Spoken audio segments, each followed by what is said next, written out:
Please subscribe my channel and press the bell icon for more updates.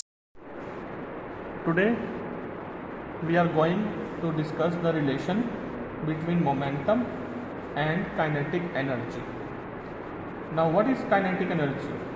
Half mv square, right? If you multiply and divide with m, you get m into m square, v square upon m.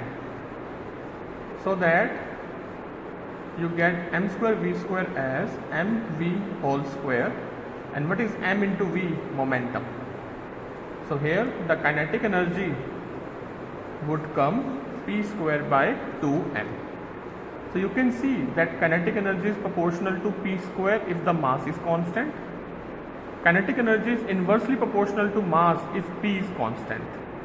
And p is directly proportional to m if kinetic energy is constant.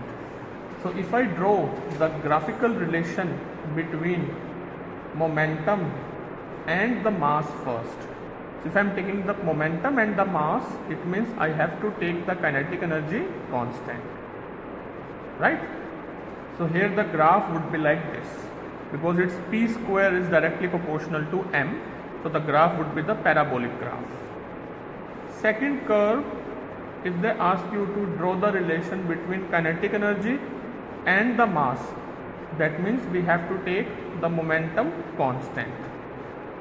So kinetic energy is inversely proportional to mass, that means the graph would be like this.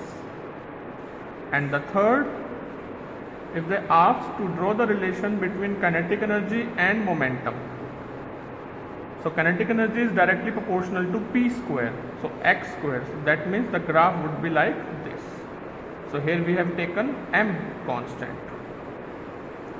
Now there is a very important question they ask in the exam.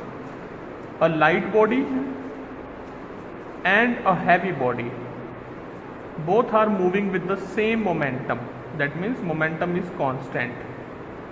Now which one will have more kinetic energy and why? Usually we use the formula kinetic energy as half mv square, which is wrong because the momentum is given constant. If momentum is given constant, you can see that kinetic energy is inversely proportional to mass. That means more the mass means lesser would be the kinetic energy. It means the kinetic energy would be more in case of light body as compared to heavy body. So I hope this topic is clear to all. In case if you have any doubt, please comment in my comment section.